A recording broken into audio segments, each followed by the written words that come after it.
Hello, this is Dan Parisi, Editor-in-Chief with Commercial Integrator, welcoming you to AV Plus, the podcast for the commercial AV integration industry.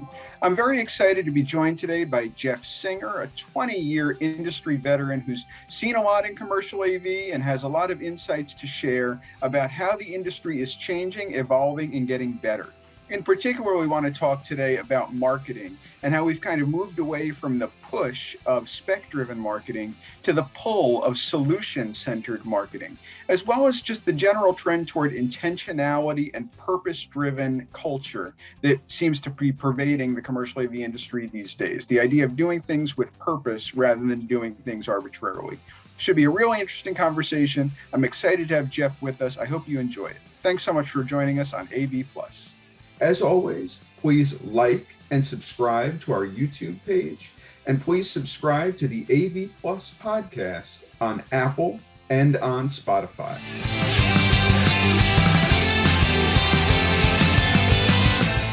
So happy to be joined today by Jeff Singer, who is a 20-plus year industry veteran specializing in marketing. Thank you so much, Jeff, for appearing on the AV Plus podcast. Really excited to kind of learn from your expertise, learn from your experience, and talk about some really exciting issues of the day. Great. Thanks, Dan. It's really amazing to be here. I appreciate you having me. Well, I appreciate you being here. So let's talk about something you know a whole lot about, which is marketing. I'm getting the sense, and let me know if you agree or whether you disagree, that manufacturers broadly in the commercial AV industry are kind of recognizing that there's a need to transition away from what might be called traditional product marketing and more toward what we might call solutions marketing. And in our previous discussions, we've talked about that kind of as a push versus a pull. Can you explain or elucidate that a little bit? Talk about the transition, talk about what's driving it. Sure. Yeah. And I do. And, especially coming back from InfoComm and having the opportunity to walk the show floor and meet with a lot of manufacturers, I think this is a trend that I'm seeing across the board, which I think is really, really important. I think it's at this point, there's the sea change, and I think it needs to happen. So I'm really excited and encouraged that it is happening. What we've always done in our industry, it started off, we all started off, both companies are founded and owned by entrepreneurs. They're engineers. They were building their favorite passions, whether it be a speaker or an amplifier or a control system or whatever it is, in their basement or their garage.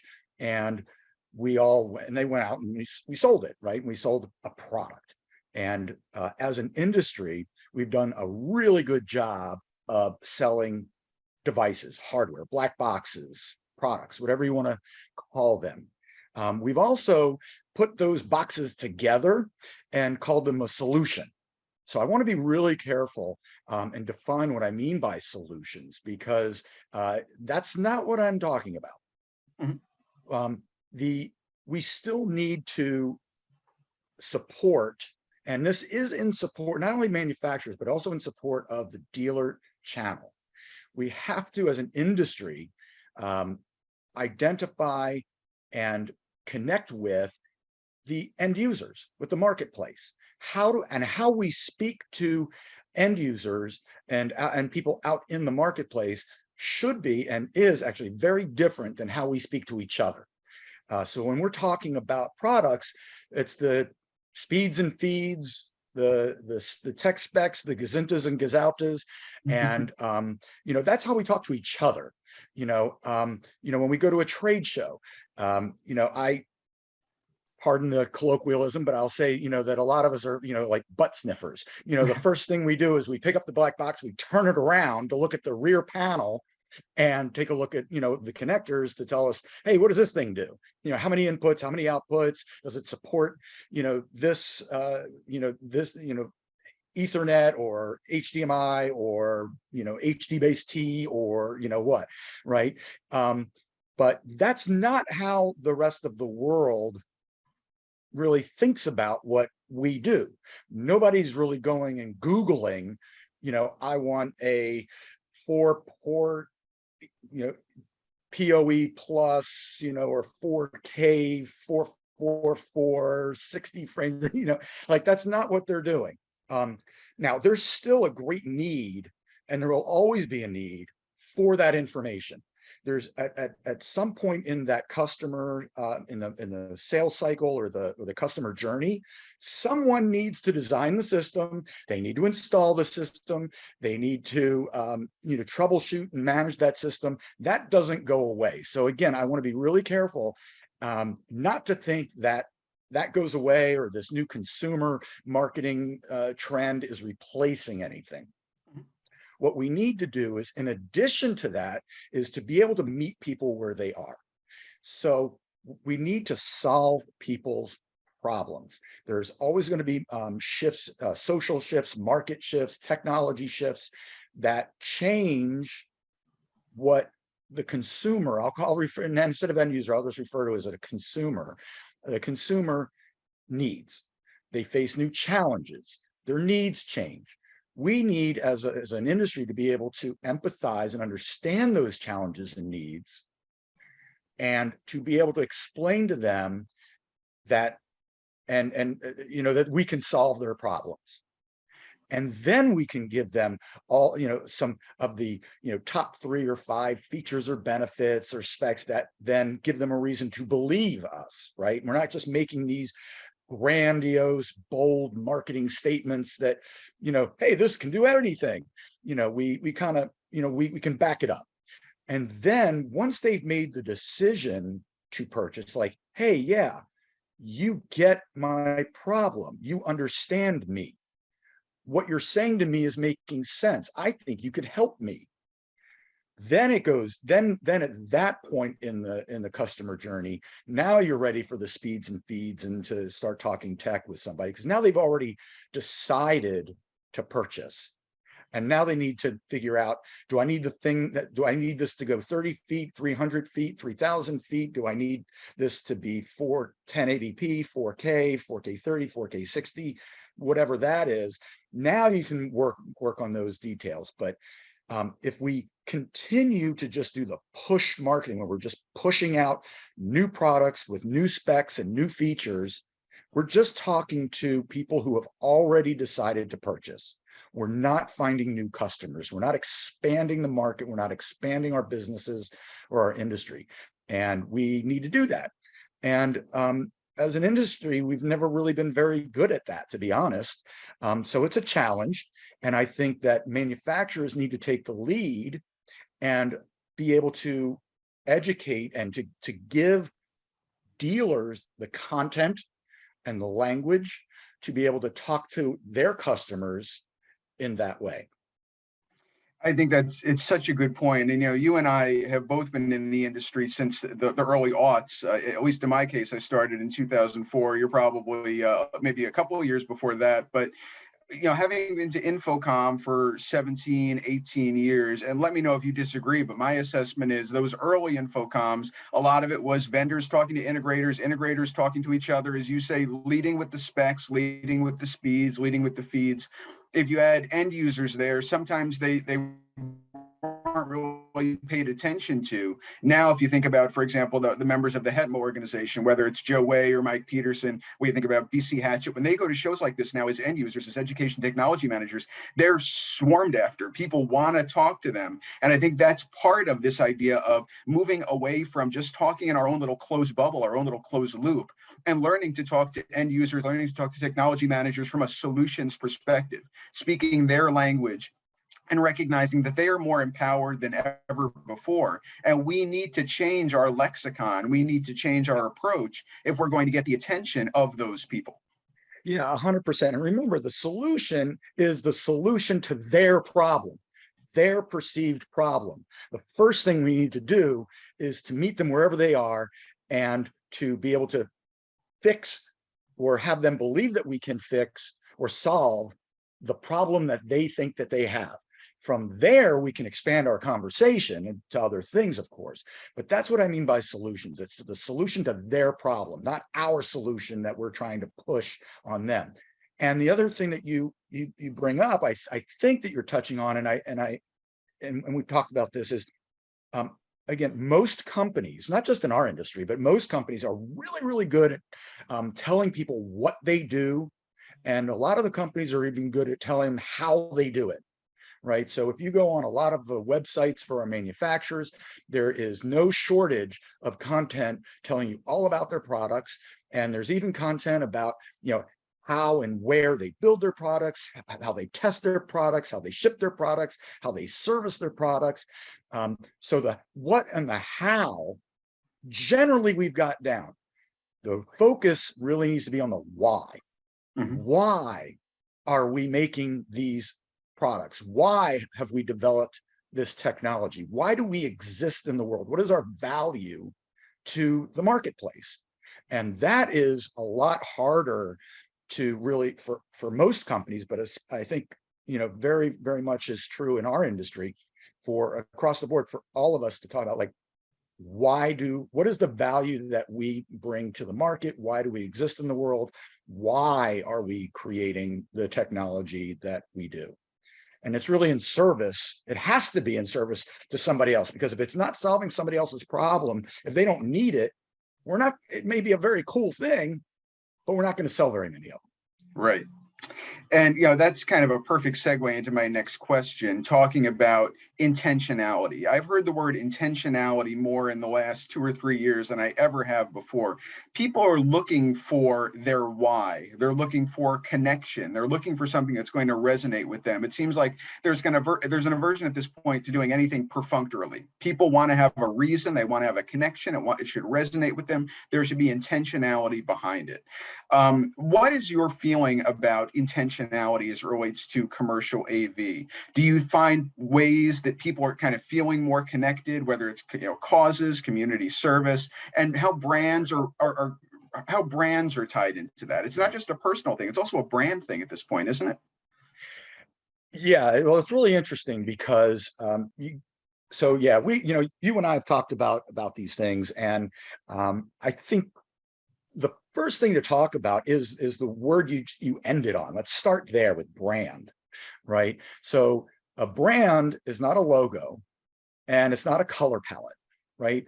Brand is it's a promise, it's a personality, it's a why, it's the why, as you say, right? What do you stand for? What do you believe in? Mhm. That's the brand. And so if you and again, a lot of companies, especially, you're talking about industries that are still in the early stages of development, and our industry it's just now kind of moving into that second generation, right? Most of the companies, we were talking about the founders, a lot of them up until recently were the presidents and CEOs and running the company. So it was there, that was the infancy. Now we're getting into the next phase of our industry development, where it's being either turned over to the next generation of family members, or it's being sold or absorbed into larger companies. Even what we perceive as larger companies are getting absorbed into even larger companies. Poly just got purchased by HP. Mhm. So there is this evolution that naturally happens with any industry. When you're first starting out, you're just making products and selling them. You're not really thinking about brand. Now, more and more, we have to be thinking about brand, and again, that's your values, what you stand for, why you exist. And behind that, then there needs to be some intentionality. Like, there can be a lot of cool things, whether it be from a product development standpoint. Engineers get very excited about kind of pushing the envelope and innovating and coming up with really cool things. And here's a challenge, and I think I'd love to be able to be able to do that, to be the first one to do that, whatever it is. But if there's not intentionality, if there's not a need, if it doesn't support and further your brand, then it's potentially it's a distraction and a waste of resources. Same thing in marketing.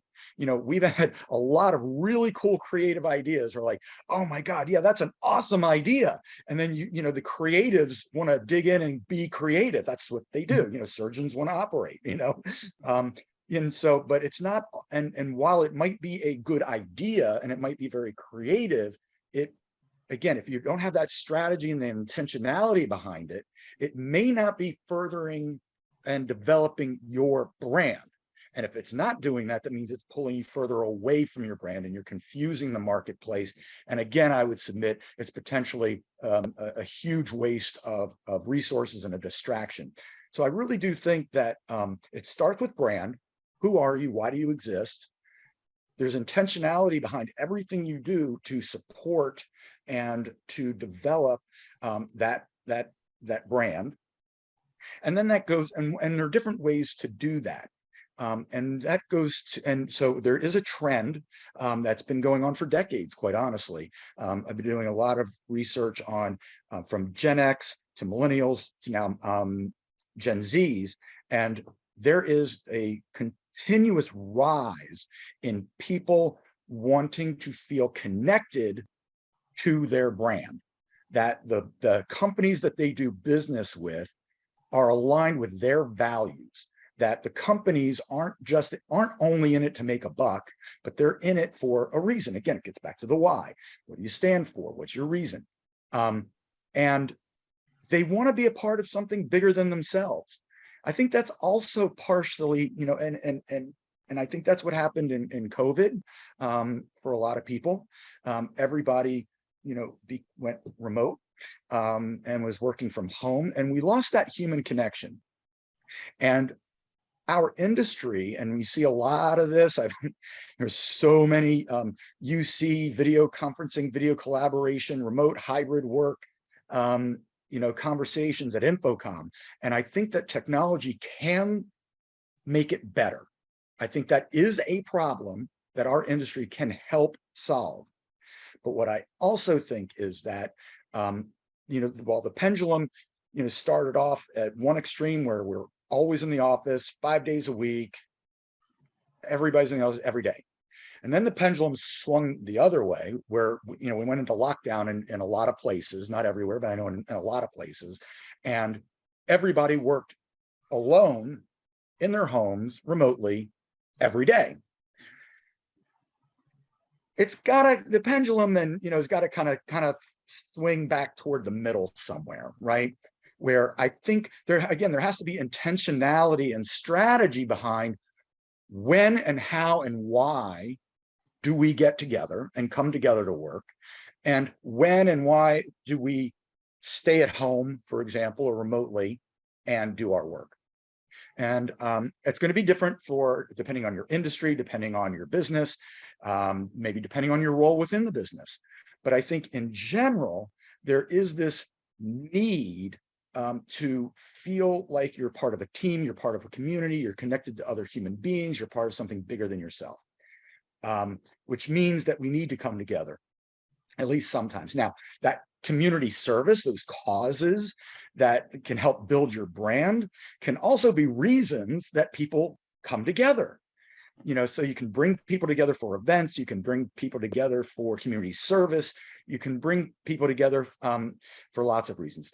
In the office, I think there's going to be more and more of I think businesses have to think about how they design their office spaces, the amenities or the environment that they create so that people feel comfortable and want to come into the office. For many people, their home office setup is a lot nicer and a lot better than their setup in the actual office. Mm-hmm. So, companies are going to have to invest in design and furniture and technology, furniture that supports technology and all that, and some other amenities to kind of bring people in. But the other thing is that I think there's going to have to be the intention behind coming together has to be a reason, right? So coming into the office in person is when we need to collaborate, and we need to collaborate. But then when we're done collaborating, then we go home and we can have focused individual work, right? Out of those meetings, out of that collaboration, there's some action items and milestones. Okay, each one of us has our assignment. This is what we need to do. This is when we need to do it. And then we're going to come back together again. Right. But we'll give you that focused time to then go home, for example, and do your individual focused work. Then we come back together again. And there can be this balance. But again, there has to be real intentionality behind it. I think that's such a key point. Sometimes you hear companies that'll be like, well, we can't go all back in the office again. We also don't want to be all at home, because you say that it's isolating. So we'll have people work from home Monday, Wednesday, Friday, and they come in Tuesday and Thursday. And it's just arbitrary. And, if the day begins with a T, that's the day you have to come in. There's no intentionality behind it. It's just an arbitrary restriction or an arbitrary imposition. And that, I don't think, cuts it anymore. I think people recognize there is time for at-home individual focused work. There is time for in-person collaboration. But if they're going to abide by or adhere to a schedule, they want to understand the reasoning behind it. And it can't just be because the day begins with a T. So I think what you're saying is that there needs to be a plan in place, an articulated plan, hopefully one that resonates with the brand identity, resonates with core values, resonates with the undergirding principles of the organization, saying, we need you to come in for this purpose on these days. You can do your individual work from home on these days. Because I know when I talk to people like David Danto of the IMCCA and also of Poly, he'll say people are not going to travel into the office to answer emails and work in Excel. Right. That is a bad use of their time, and it is not employee friendly. But there's a lot of parts of all of our jobs that are not emails and Excel, where you really need to commune with your team, and that can't be overlooked. Absolutely. I think you summed it up very well. There's not much for me to add to that, but yeah, the one thing I will say though is many companies have policies where we don't just have meetings just to meet, right? And if you're going to call a meeting, there needs to be an agenda.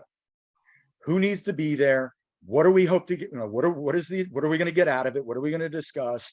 You can't just have an unstructured meeting just to meet. And I think we extend that philosophy to these in-person collaboration sessions or bringing people into the office. It's like having an event. There has to be a reason, there has to be an agenda, and I think you're right. The other thing companies are doing is having no meeting Fridays, or just book or having or it's kind of just carving out time.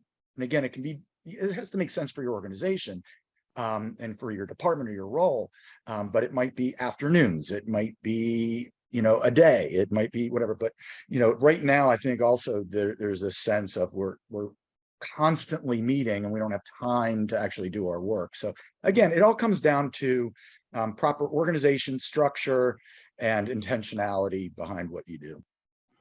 Absolutely. So as we bring the conversation to a close, I want to draw on your couple of decades of experience in the industry, having interacted with integrators, consultants, vendors all across the industry over that time. Do you feel like in your conversations now, your conversations in the past, that we are well positioned as an AV community to make the changes that you are prescribing? The idea of moving away from the push, embracing the pull, embracing the idea of intentionality, finding ways to resonate with people's core values. Do you feel like we're kind of quick on the uptake in that? Do you feel like there's some stagnancy or some complacency where we say, well, things worked this way back in 2006, how come I have to do things different now? What is your level of optimism or pessimism that we're going to make the changes we need to make? I'm fairly optimistic, if just to state that off the top. I think change is hard. I think there's a lot of muscle memory. There are a lot of, everybody, it's very easy to kind of fall back into your comfort zone. As human beings, that's what we do. Whether it be starting a new diet or health regimen or a new exercise program or whatever it is, you can always, whatever it is in our lives, we can reach that point where maybe it feels a little uncomfortable and we just kind of resort back to what has always worked or what we feel comfortable with or what we know. So I don't think that it's a straight line, there are blips along the way, but hopefully, but I think the trajectory is, going in the right direction. There's also the sense of, I think, I know I need to do this, but those aren't my core skill sets. I don't know how to do this. I'm not sure what to do next. So I think there's some of that. So I don't think that there's no magic pill. You're not going to just flip the light switch. I think it's gonna take time, right? I see a lot of companies out there, if I go to their websites right now, that are, let's just say it's a mix. You can see they're in transition. Mhm. Right. It might, if I were being pessimistic, I would say that it's not cohesive. But I'm more optimistic than that. And I'm saying, look at this. Instead of it just being a bunch of black boxes and specs, I'm starting to see more, end user, consumer value proposition, type of solution, marketing going on here. And it looks like they're moving in that direction. So I'm encouraged, but it's going to take time. I don't think it's going to happen overnight, but it's happening. And I think companies that don't at least acknowledge that they need to do it, are going to find themselves in a tough spot, a couple of years from now. I think there's still time. I don't think we have to, I don't want to say we don't have to rush it. I think there needs to be some sense of urgency and focus and determination that we're going to do this. We have to do this, and we're going to do this. There's going to be some growing pains, but we have to. But where we are is not where we need to be 2, 3, 5 years from now. And so we've got a lot of work to do. And I think more and more people in our industry do subscribe to that. Of course, there are going to be challenges along the way, and how do we get there, and how can we do it successfully? We can't stop what we're doing now, because you're still, whatever they're doing, it's working, right? And there's revenue coming in. The lights are, you keep the lights on. You're making payroll. So, and you don't want to stop that, but you do need to start to transition, and managing that is a challenge. But I'm optimistic. I feel optimistic as well. I mean, I tend to be a glass half full kind of a person, so I tend toward optimism.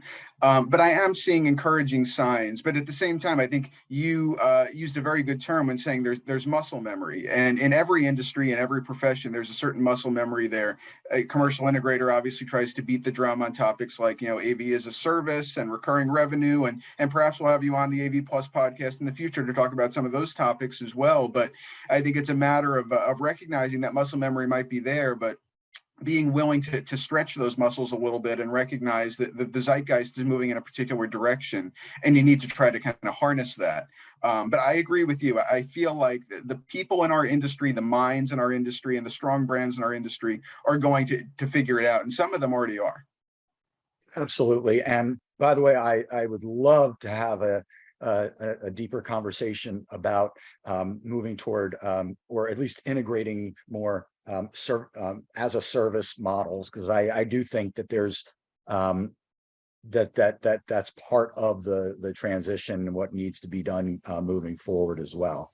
So I'm glad you mentioned it. Absolutely. I'd love to have you back on the AV Plus podcast. But for now, I just want to thank you so much, Jeff Singer, for being here, 20+ year industry marketing veteran who has marshaled all of that knowledge for a really, really informative half hour. So thank you, Jeff. I appreciate that. Oh, it's my pleasure, Dan. Thank you so much. My name is Dan Farisi, Editor-in-Chief with Commercial Integrator, thanking you for watching AV Plus. Please check back on commercialintegrator.com regularly for each weekly edition of AV Plus, where you have more great conversations with executives and other thought leaders in the industry, just like you, Jeff. Once again, thanks.